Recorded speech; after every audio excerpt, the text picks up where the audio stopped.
Today I want to share with you how our greatest superpowers, our most innate abilities can be amazing, but if we're not careful, they can really be the undoing of us.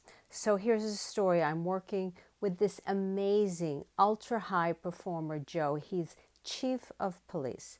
So you can imagine the high performance that he has been thriving in to reach such high levels.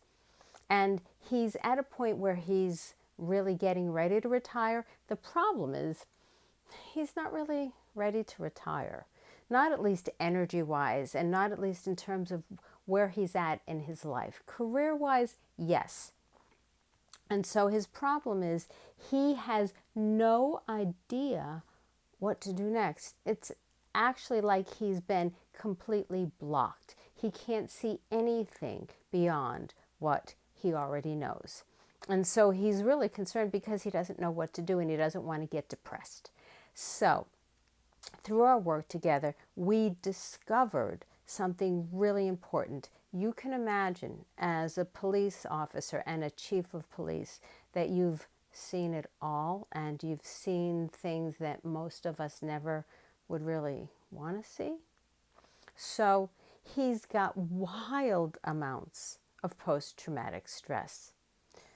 But because he's such a high performer, he thrives on top of it.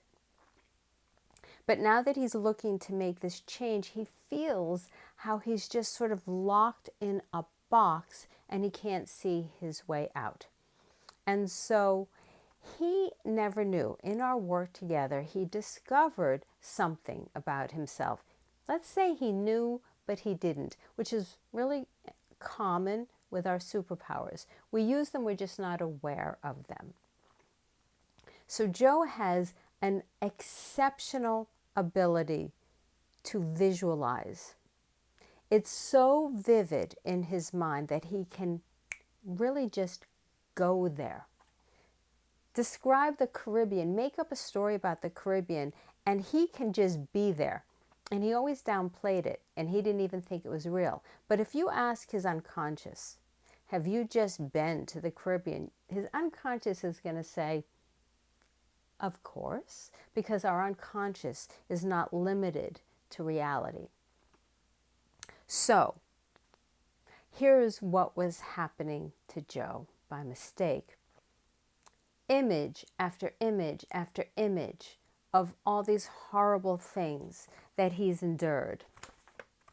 And I want to just give you a visual.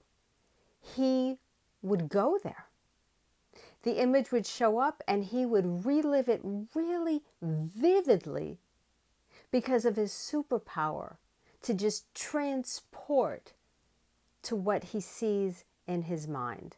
And so you can imagine with what he's seen, what he's been going to.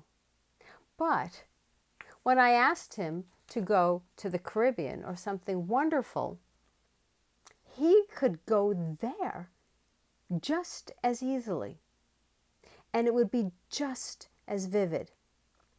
So he never understood something. He has a superpower that he must learn how to use. He can't just go to any image that shows up because he's going to constantly be bombarded by these horrible places and memories and stories, and he's going to go there. So he needs to re-choose, and he needs to be in charge. He can't let the visual tell him where to go. He needs to tell his mind where he wants to go. And he can do this exceptionally well. It's just a skill he never knew to exercise and a skill he never knew to improve upon and to use better. And in a short time, just understanding himself a bit better and why this was happening to him so horribly and how easily he could change, he already started to feel much more optimism, and he started using this much more often, and he already started to feel much less blocked. So that's a quick story on superpowers and what they can do for us in a good way, but if we're not careful, what they can do for us in a bad way. I'll see you in the next video.